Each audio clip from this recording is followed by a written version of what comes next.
Shalom, kita berjumpa kembali. Saat ini kita akan kembali lagi mendalami pelajaran yang terdapat dalam firman Allah. Senang berjumpa kembali dengan para pemirsa.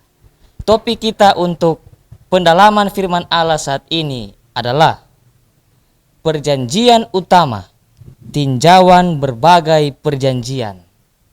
Kita akan mendalami saat ini apa yang dimaksud oleh topik ini. Apa itu perjanjian utama? Dan di dalamnya tinjauan berbagai perjanjian. Kita akan mengetahui berbagai perjanjian yang terdapat dalam perjanjian utama ini. Para pemirsa, saya ingatkan kembali untuk merefleksikan pelajaran firman Allah saat ini melalui mengirimkannya di email yang tertera di bawah ini. Sebelum kita mendalami topik hari ini, mari kita menyanyikan bersama lagu tema Carilah Dahulu Kerajaan Allah.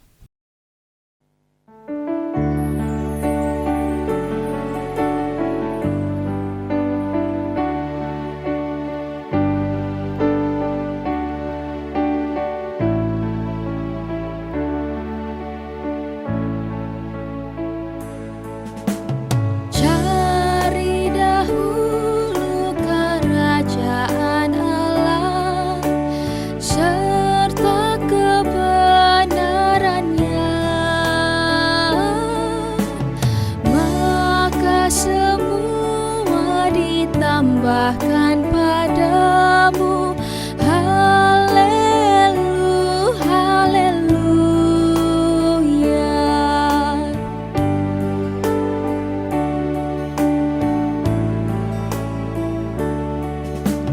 Cari dahulu kerajaan Allah serta kebenarannya, maka semua ditambahkan padamu. Haleluya, haleluya, haleluya, haleluya.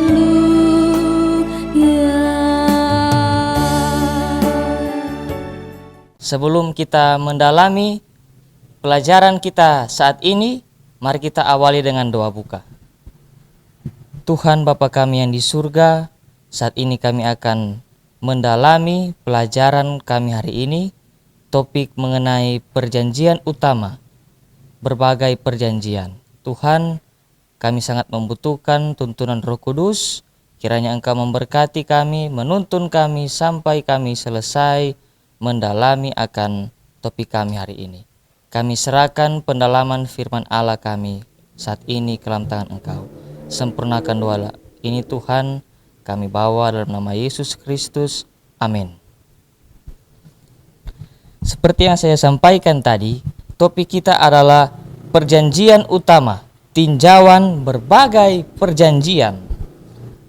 Para pemirsa, kita akan mengetahui berbagai perjanjian yang ada dalam perjanjian utama dalam topik kita saat ini. Kita masuk ke bagian pertama. Respon Allah terhadap kondisi kita yang rusak.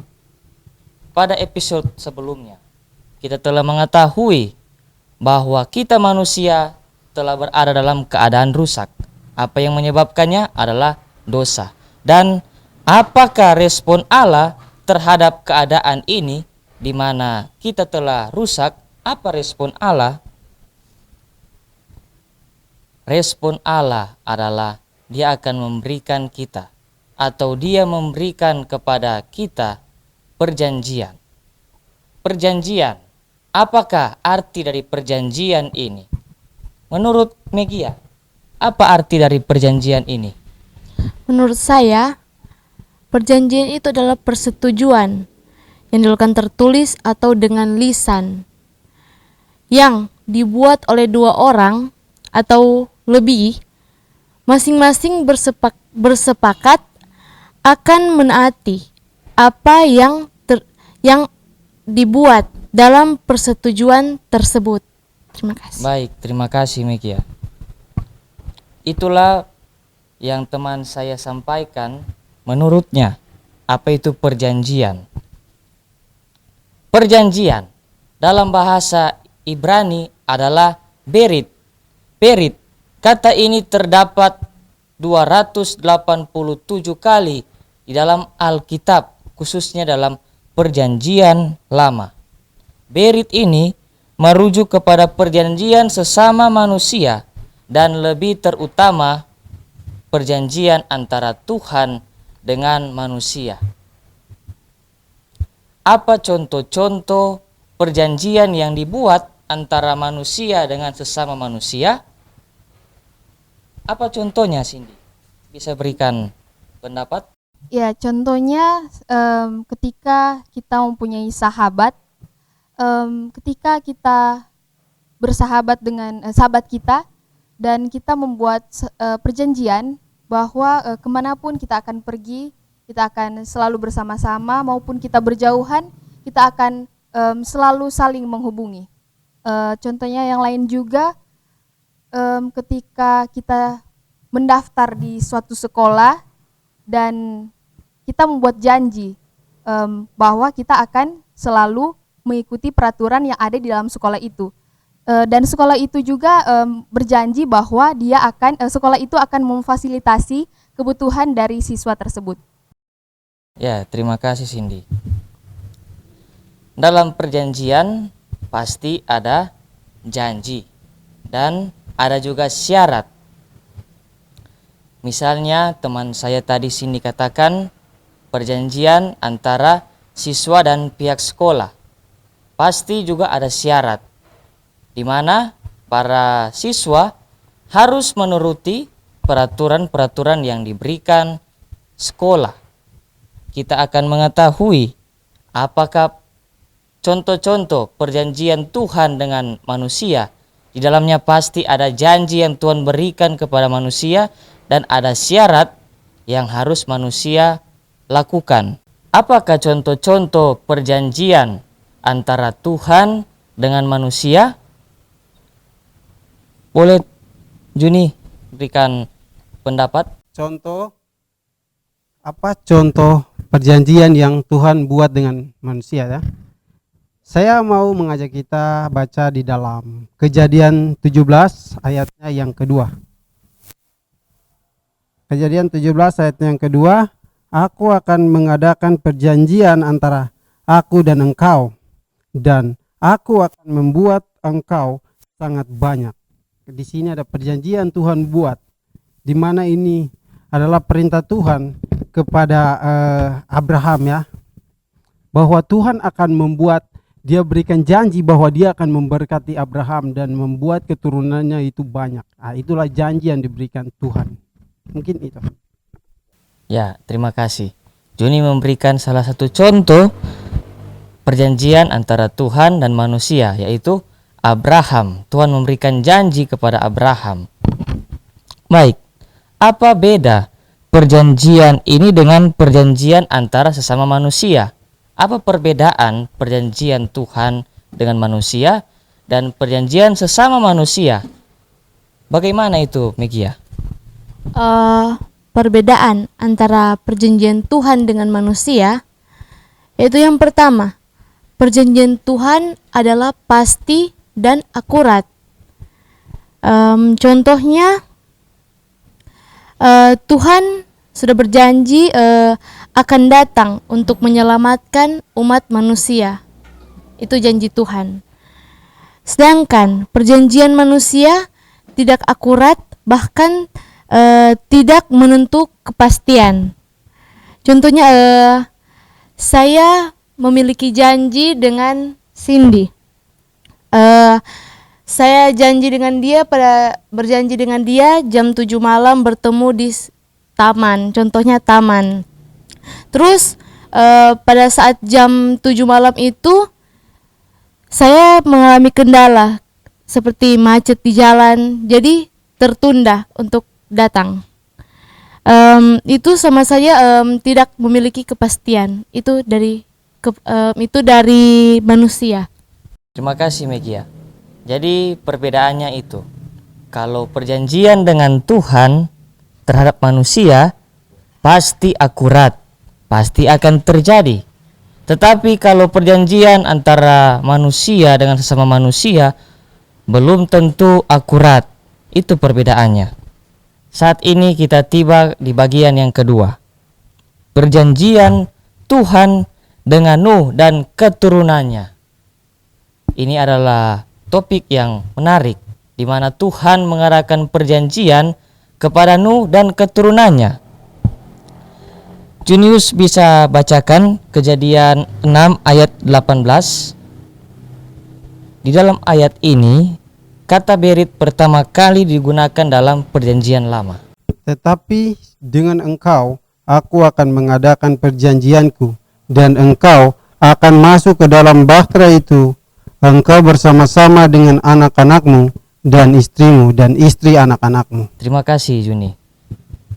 Tuhan pertama kali melakukan perjanjian dengan manusia, khususnya kepada Nuh. Dan ada syarat di sana, yaitu Nuh dan keluarganya harus masuk ke dalam bahtera. Itulah kata berit pertama kali terdapat dalam Kejadian 6 ayat 18. Di dalam Kejadian 6 ayat 22 dan Kejadian 7 ayat 7, apa respon Nuh terhadap perjanjian yang Tuhan berikan kepada dia? Masuk Nuh ke dalam bahtera itu bersama dengan anak-anaknya dan istrinya dan istri anak-anaknya karena air bah itu. Di sini kita melihat respon Nuh. Yang pertama di dalam Kejadiannya yang ke-6 ayat 22, di sini mengatakan bahwa respon Nuh di sini ketika Allah memerintahkannya untuk membuat bahtera itu, dia melakukannya itu tepat, persis. Akhirnya artinya tidak ada yang lebih dan tidak ada yang kurang, tepat. Dan setelah dia membuat bahtera itu, di dalam Kejadian 7 ayat yang ke-7, Allah memerintahkannya untuk masuk ke dalam bahtera itu bersama dengan anak-anaknya dan juga istri dari anak-anaknya. Bagaimana di sini kita bisa melihat respon Nuh? Respon Nuh yaitu dengan melakukan. Setelah Allah memerintahkan dia untuk buat semuanya itu tanpa berkomentar di sana, dia langsung melakukan itu. Terima kasih Junius. Jadi itulah respon Nuh. Yang pertama dia membuat bahtera, dan setelah bahtera itu jadi, dia melakukan apa yang Tuhan perintahkan. Dia dan keluarganya dan hewan-hewan masuk ke dalam bahtera. Di dalam Kejadian 7 ayat 19 sampai 23 dan Kejadian 8 ayat 1 dan juga Kejadian 18. Dalam Kejadian 7 ayat 19 sampai 23 dan Kejadian 8 ayat 1 juga ayat 18 sampai 19, di sana terdapat kelepasan dari Tuhan akan perjanjiannya dengan Nuh. Cindy, bagaimana pendapat Anda mengenai kelepasan dari Tuhan ini? Baik, saya mau mengajak teman-teman saya yang berada di sini dan juga pemirsa yang ada di rumah untuk membuka di dalam Kejadian 7 ayat 19 sampai ayatnya yang ke-23. Dan air itu sangat hebatnya bertambah-tambah meliputi bumi, dan ditutupinya segala gunung tinggi di seluruh kolong langit, sampai 15 hasta di atasnya bertambah-tambah air itu, sehingga gunung-gunung ditutupinya.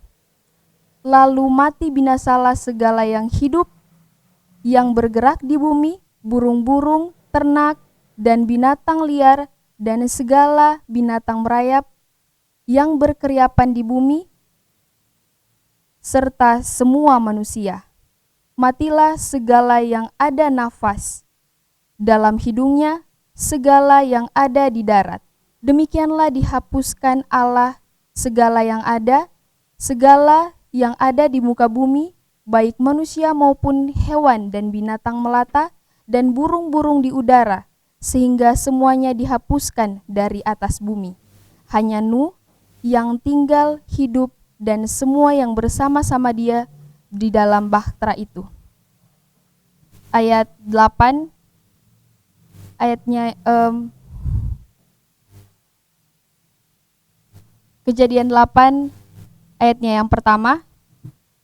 Maka Allah mengingat Nuh dan segala binatang liar dan segala ternak yang bersama-sama dengan dia dalam bahtera itu, dan Allah membuat angin menghembus melalui bumi sehingga air itu turun. Kejadian 8 ayatnya yang ke 18 dan 19. Lalu keluarlah Nuh bersama-sama dengan anak-anaknya dan istrinya dan istri anak-anaknya, segala binatang liar, segala binatang melata dan segala burung. Semuanya yang bergerak di bumi masing-masing menurut jenisnya, keluarlah juga dari bahtera itu. Jadi kelepasan dari Tuhan adalah keselamatan yang diberikan Nuh dan keluarganya. Tuhan memberikan mereka kelepasan dari air bah. Jadi setelah mereka yang berada dalam bahtera itu mengalami badai dari air bah, apa yang terjadi? Mereka menerima kelepasan dari Tuhan sesuai yang telah diberikan oleh Cindy. Di dalam Kejadian 9 ayat 1 dan di dalam Kejadian 9 ayat 1 dan ayatnya yang ke-8 sampai 17, di sana terdapat berkat dan janji Tuhan akan perjanjiannya dengan Nuh. Megia, boleh berikan berkat dan janji Tuhan itu. Oke, mari kita buka dalam Alkitab kita dalam Kejadian 9 ayat yang pertama. Lalu Allah memberkati Nuh dan anak-anaknya serta berfirman kepada mereka, beranak cuculah dan bertambah banyaklah serta penuhilah bumi.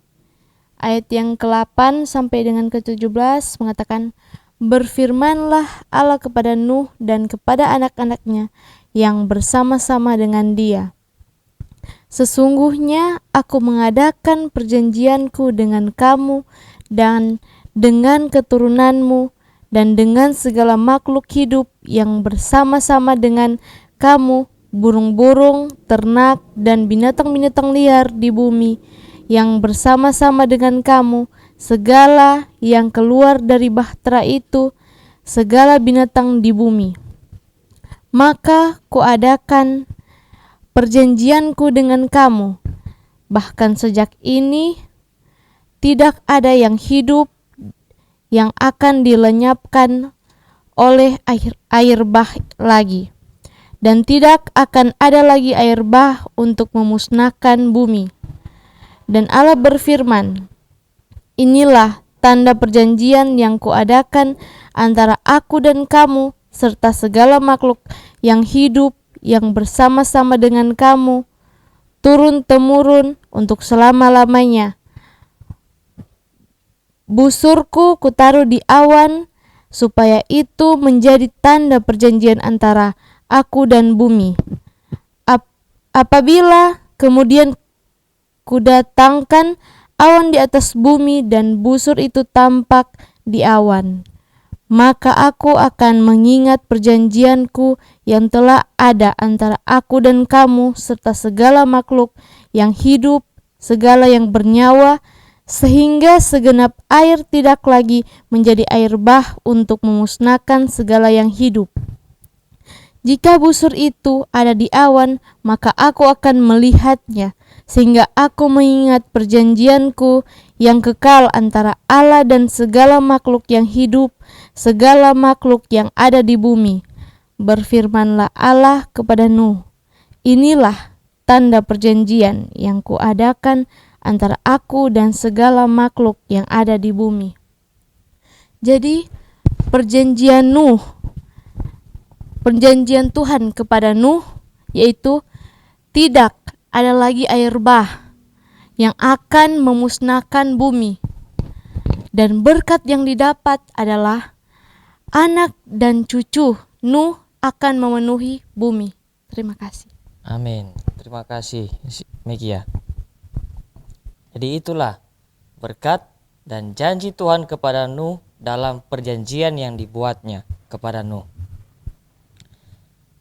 pelajaran penting apa yang dapat kita pelajari dari perjanjian Tuhan dengan Nuh dan keturunannya?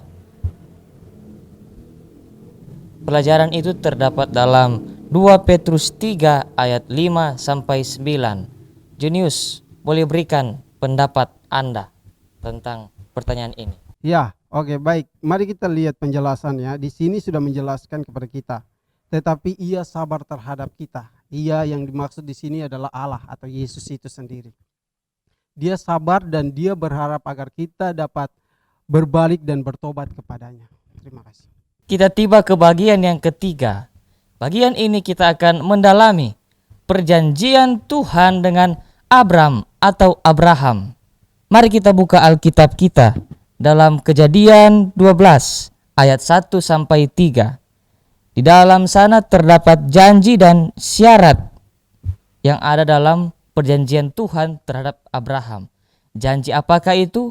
Syarat apakah itu?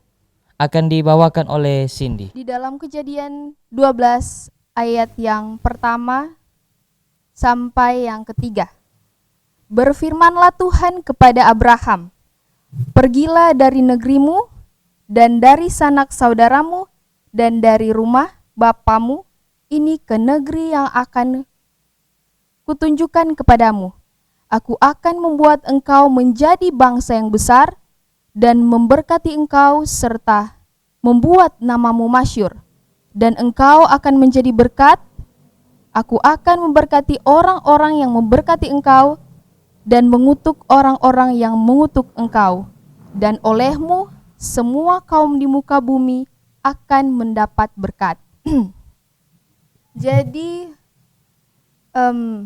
janji dan syarat apa yang ada dalam perjanjian?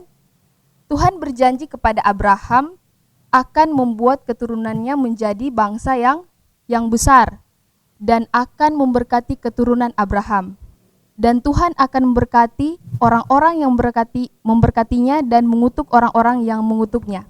Syaratnya yaitu di dalam ayatnya yang pertama, dia harus meninggalkan negerinya sendiri dan dia harus meninggalkan saudara-saudara dan meninggalkan rumahnya. Terima kasih. Terima kasih Cindy. Jadi itulah janji dan syarat yang terdapat dalam Kejadian 12 ayat 1 sampai 3. Bagaimana Abraham menanggapi undangan Tuhan untuk memasuki hubungan perjanjian? Terdapat dalam Kejadian 12 ayat 4 dan Kejadian 15 ayat 6 yang akan dibawakan oleh teman saya Megia. Oke, mari kita buka Alkitab kita dalam Kejadian 12 ayat 4 dan Kejadian 15 ayat 6. Kejadian 12 ayat 4. Lalu pergilah Abram seperti yang difirmankan Tuhan kepadanya, dan Lot pun ikut bersama-sama dengan dia. Abram berumur 75 tahun ketika ia berangkat dari Haran. Dia berumur 75 tahun. Ayatnya yang ke-15. Kejadian 15 ayatnya yang ke-6. Lalu percayalah Abram kepada Tuhan, maka Tuhan memperhitungkan hal itu kepadanya sebagai kebenaran. Ya, walaupun Abram sudah berumur 75 tahun, pada saat itu dia bersedia menerima panggilan Tuhan untuk masuk dalam perjanjian dengan Tuhan. Terima kasih. Terima kasih Megia. Jadi Abraham walau sudah lanjut usia, tetapi dia merespon akan undangan Tuhan. Apa yang dia lakukan seperti yang sudah disampaikan Cindy, Abraham meninggalkan segala kehidupannya sebelum dia mengalami kehidupan yang Tuhan janjikan. Bagaimana keluarga seluruh dunia dapat terberkati melalui Abraham? Seperti yang dikatakan dalam ayat tadi, orang yang memberkati Abraham akan diberkati. Mari kita baca dalam Galatia 3 ayat 6 sampai 9 dan ayatnya yang ke-13 sampai 14. Mari kita membuka Alkitab kita dalam Galatia 3 ayat 6 sampai 9 dan 13 sampai 14. Galatia 3 ayat 6. Secara itu jugalah Abraham percaya kepada Allah, maka Allah memperhitungkan hal itu kepadanya sebagai kebenaran. Jadi kamu lihat bahwa mereka yang hidup dari iman, mereka itulah anak-anak Abraham. Dan kitab suci yang sebelumnya mengetahui bahwa Allah membenarkan orang-orang bukan Yahudi oleh karena iman, telah terlebih dahulu memberitakan Injil kepada Abraham. Olehmu segala bangsa yang diberkati, jadi mereka yang hidup dari iman, merekalah yang diberkati bersama-sama dengan Abraham yang beriman itu. Ayatnya yang ke-13, Kristus telah menebus kita dari kutuk hukum Taurat dengan jalan menjadi kutuk karena kita, sebab ada tertulis, terkutuklah orang yang digantung pada kayu salib. Juni bisa berikan tanggapan? Ya, baik. Di sini kita telah mendengarkan ayat yang telah dibacakan. Di sini dengan pertanyaan bagaimana semua keluarga di dunia diberkati melalui Abraham. Di sini Abraham diberkati seperti di ayat 6 karena dia percaya. Dia punya iman. Dan di sini menjelaskan jika kita semua punya iman seperti Abraham, maka kita akan diberkati walaupun itu orang kafir sekalipun. Terima kasih. Amin. Terima kasih Junius. Terima kasih Megia. Jadi walaupun kita bukan keturunan dari Abraham, tapi jika kita memiliki iman yang sama seperti Abraham, kita juga dapat diberkati seperti janji Tuhan kepada keturunan Abraham. Berkat itu juga dapat kita alami. Dalam Kejadian 17 ayatnya yang pertama sampai yang ke-7, perjanjian dinyatakan kembali. Tuhan mengarahkan perjanjian kembali kepada Abraham. Cindy, boleh berikan pendapat? Di dalam Kejadian 17 ayat 1 sampai 7, ketika Abraham berumur 99 tahun, maka Tuhan menampakkan dirinya kepada Abraham dan berfirman kepadanya, Akulah Allah yang maha kuasa, hiduplah di hadapanku dengan tidak bercelah. Aku akan mengadakan perjanjian antara aku dengan engkau, dan aku akan membuat engkau sangat banyak. Lalu sujudlah Abram, dan Allah berfirman kepadanya, dari pihakku inilah perjanjianku dengan engkau. Engkau akan menjadi bapa sejumlah besar bangsa, karena itu namamu bukan lagi Abram melainkan Abraham. Karena engkau telah kutetapkan menjadi bapa sejumlah besar bangsa. Aku akan membuat engkau beranak cucu sangat banyak. Engkau akan kubuat menjadi bangsa-bangsa, dan daripadamu akan berasal raja-raja. Aku akan mengadakan perjanjian antara aku dengan engkau serta keturunanmu, turun-temurun menjadi perjanjian yang kekal, supaya aku menjadi Allahmu dan Allah keturunanmu. Ya, jadi perjanjian dengan Abraham adalah perjanjian dengan Abraham adalah menjadi bapa segala bangsa yang akan melahirkan keturunan yang dijanjikan, yaitu juru selamat. Terima kasih Cindy.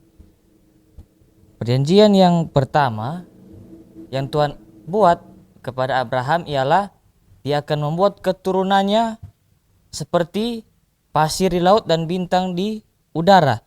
Dan berdasarkan dari Kejadian 17 ayat 1 sampai 7, Tuhan kembali menyatakan perjanjian, yaitu melalui keturunan Abraham akan lahir seorang juru selamat, yaitu Yesus Kristus. Bagaimana perjanjian Tuhan dengan Abraham juga relevan bagi kehidupan kita sekarang ini. Walau kita bukanlah keturunan biologisnya, terdapat dalam Galatia 3 ayat 29. Bisa dibaca Junius? di dalam Galatia 3 ayatnya yang ke-29. Dan jikalau kamu adalah milik Kristus, maka kamu juga adalah keturunan Abraham dan berhak menerima janji Allah. Di sini kita bisa melihat janji yang diberikan bahwa jika kita disebut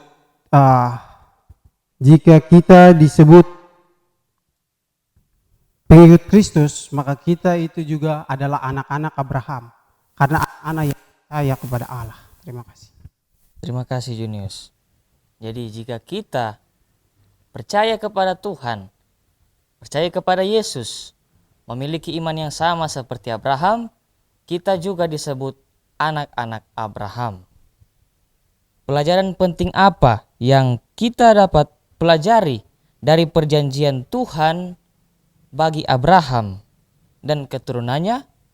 Megia, boleh berikan tanggapan. Oke, tadi kita sudah lihat di dalam Galatia 3 ayat 29.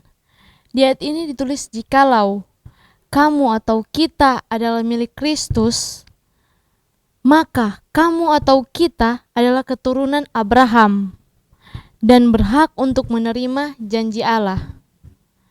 Di pelajaran sebelumnya, kita sudah belajar atau mengetahui siapa pencipta kita, yaitu Yesus Kristus, yang berarti kita adalah milik Kristus. Maka kita juga akan menerima janji Allah. Terima kasih. Kita tiba ke bagian keempat. Setelah kita mendalami perjanjian Tuhan dengan Abraham, kita akan mendalami saat ini perjanjian Tuhan dengan Musa. Kita ketahui bersama Musa adalah pemimpin bangsa Israel yang keluar dari tanah Mesir ke tanah perjanjian.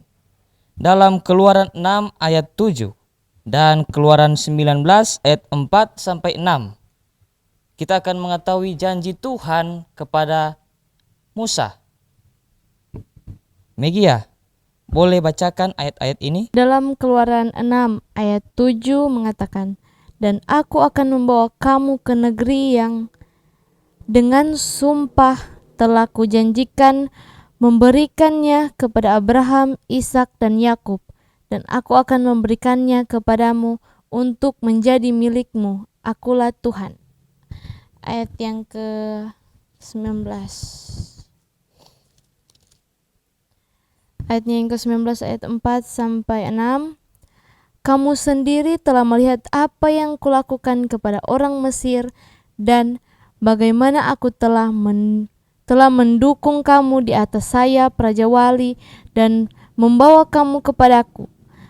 Jadi sekarang jika kamu sungguh-sungguh mendengarkan firman-Ku dan berpegang pada perjanjian-Ku, maka kamu akan menjadi harta kesayangan-Ku sendiri dari antara segala bangsa, sebab akulah yang empunya seluruh bumi. Kamu akan menjadi bagiku kerajaan iman dan bangsa yang kudus. Inilah semuanya firman yang harus kau katakan kepada orang Israel. Jadi janji Tuhan yang pertama yang di dalam Keluaran 6 ayat 7, janji Tuhan terhadap manusia dengan menjadikan mereka miliknya. Dan di dalam Keluaran 19 ayat 4 sampai 6, janji Tuhan adalah membuat bangsa yang besar. Mari kita buka Alkitab kita dalam Keluaran 20 ayat 1 sampai 3. Di dalam sana ada respon yang diharapkan. Apa itu? Cindy, tolong bagikan. Di dalam Kejadian 20 ayat 1 sampai 3, lalu Allah mengucapkan segala firman ini. Akulah Tuhan, Allahmu yang membawa engkau keluar dari tanah Mesir, dari tempat perbudakan. Jangan ada padamu Allah lain di hadapanku.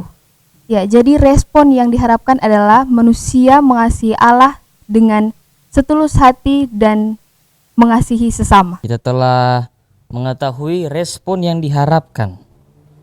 Saat ini kita akan mendalami tindakan apa yang perlu bagi anak-anak Israel untuk mengalami kelepasan dari Tuhan berdasarkan ayat Alkitab Keluaran 12 ayat 3-7 dan ayat 13 yang akan dibagikan oleh Cindy. Di dalam Keluaran 12 ayat 3-7, berfirmanlah Tuhan kepada Musa dan Harun di tanah Mesir. Bulan inilah akan menjadi permulaan segala bulan bagimu. Itu akan menjadi bulan pertama bagimu tiap-tiap tahun. Katakanlah kepada segenap jemaah Israel, pada tanggal 10 bulan ini diambillah oleh masing-masing seekor anak domba menurut kaum keluarga, seekor anak domba untuk tiap-tiap rumah tangga. Tetapi jika rumah tangga itu terlalu kecil jumlahnya untuk mengambil seekor anak domba, maka ia bersama-sama dengan tetangganya yang terdekat ke rumahnya haruslah mengambil seekor. Menurut jumlah jiwa tentang anak domba itu, kamu buatlah perkiraan menurut keperluan tiap-tiap orang. Anak dombamu itu harus jantan, tidak bercelah, berumur setahun. Kamu boleh ambil domba atau kambing. Kamu harus mengurungnya sampai hari yang ke-14 bulan ini. Lalu seluruh jemaah Israel yang berkumpul harus menyembelih pada waktu senja. Kemudian dari darahnya harus diambil sedikit, dibubuhkan pada kedua tiang pintu dan pada lambang atas, dan pada ambang atas, pada rumah-rumah di mana orang memakannya. Ayatnya yang ke-13, dan darah itu menjadi tanda bagimu pada rumah-rumah di mana kamu tinggal. Apabila aku melihat rumah itu, maka aku akan lewat daripada kamu. Jadi tidak akan ada tulah kemusnahan di tengah-tengah kamu apabila aku menghukum tanah Mesir. Ya, jadi tindakan apa yang perlu dibagikan anak-anak Israel untuk mengalami kelepasan dari Tuhan, yaitu memerlukan pengorbanan seekor anak domba untuk melepaskan dari maut. Kita telah mendalami perjanjian Tuhan dengan Musa, dan kita telah mengetahui bahwa penurutan kita adalah respon dari keselamatan yang Tuhan berikan. Kita tiba di bagian terakhir, perjanjian yang baru, perjanjian Tuhan yang baru. Mari kita buka Alkitab kita di dalam Yeremia 31 ayatnya yang ke-31 sampai 34.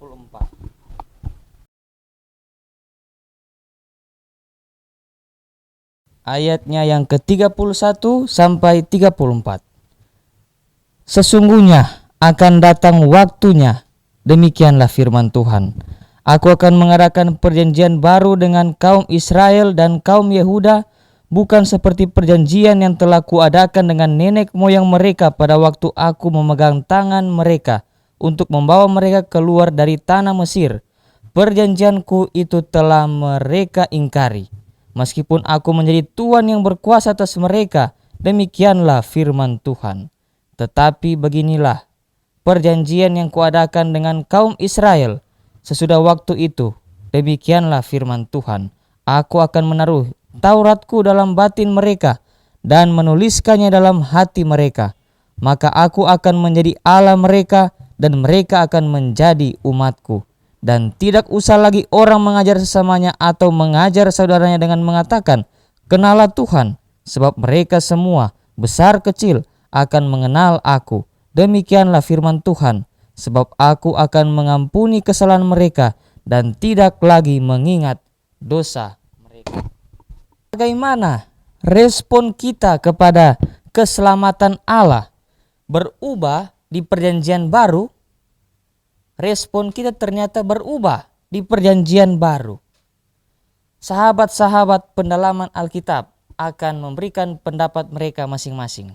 Di perjanjian lama, orang Israel diperintahkan Allah untuk membawa pekabaran Allah kepada bangsa di sekitar mereka, tetapi mereka gagal.